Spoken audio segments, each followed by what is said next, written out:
Buenas noches, mi nombre es Andy Torres, estudiante de la carrera de psicopedagogía correspondiente al tercer ciclo. En esta exposición estaré hablando sobre la aproximación teórica de la neuropedagogía, centrándonos en el tema de los neuromitos. El término neuromito fue creado por primera vez por el neurocirujano Alan Crockett. Esto fue en la década de los 80. Él lo utilizó para poderse referir a la aplicación sin rigor de conceptos de la neurociencia en la medicina. Y actualmente, cuando hablamos de neuromito, lo podemos definir como un concepto erróneo generado por un malentendido o interpretación distorsionada de un hecho científico. En mi exposición estaré hablando de dos neuromitos, de ellos los más comunes en el ámbito educativo. Uno de ellos es cuando escuchamos decir que solamente usamos el 10% de nuestro cerebro y también cuando dicen que los hemisferios son independientes y ellos son quienes determinan nuestra personalidad. El mito de que utilizamos solo el 10% de nuestro cerebro es una creencia demasiado popular que se ha ido extendiendo. Esta idea sostiene que hay partes del cerebro que no se utilizan comúnmente, pero algunas personas pueden entrenarse para aprovechar al máximo el potencial cerebral y utilizar lo que resta de él. Esto sería el 90% del cerebro para poder aumentar las habilidades e inteligencias. La realidad es que si bien es cierto que muchas de las capacidades intelectuales pueden mejorarse a través del entrenamiento, no tiene un verdadero fundamento de que la idea de que nuestro cerebro tenga grandes áreas sin funcionamiento ni utilidad alguna. Cada una de las partes de este órgano tiene una función determinada de acuerdo a la ciencia y estas funciones son de vital importancia por más pequeña que sea la parte de este importante órgano que es el cerebro. El mito se ha extendido a través de la mala interpretación de teorías y principios científicos.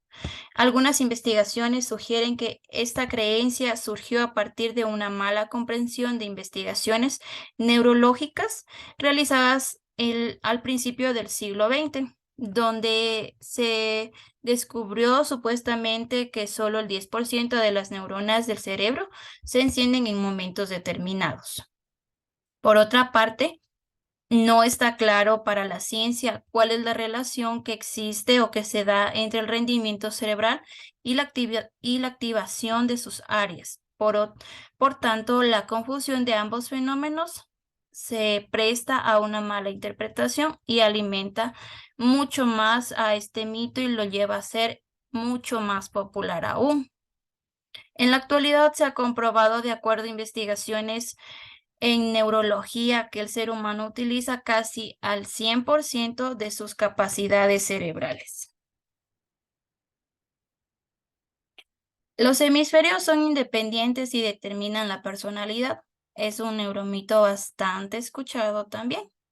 Tradicionalmente se pensaba que el hemisferio izquierdo era de carácter analítico, se encargaba del proceso lógico y matemático, y que el derecho, la parte más creativa y sensorial.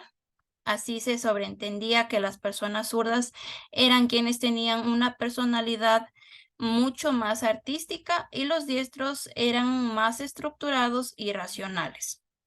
Sin embargo, hoy sabemos que si bien ciertas áreas con funciones específicas se encuentran en un hemisferio u otro, ambos hemisferios reciben y procesan la información de forma interconectada y holística.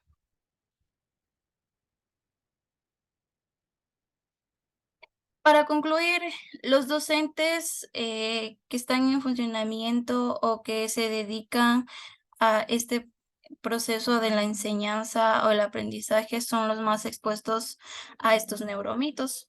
En su afán de aplicar, por ejemplo, un programa educativo para el lenguaje, el docente escucha el término neurociencia y le parece bastante interesante y atractivo. El problema es que este profesor no tiene la formación necesaria que le permitiera discernir entre lo que es falso y lo que es verdadero. Por eso es tan importante la capacitación en este ámbito, que necesitamos establecer puentes entre el neurocientífico y el educador. Estaríamos hablando de una disciplina convergente para poder relacionar problemas del aprendizaje en el aula.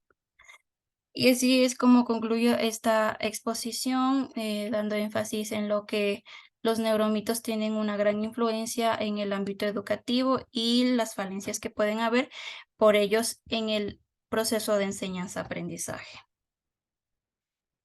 Espero haya quedado bastante claro este tema de los neuromitos y agradecer por su tiempo y atención.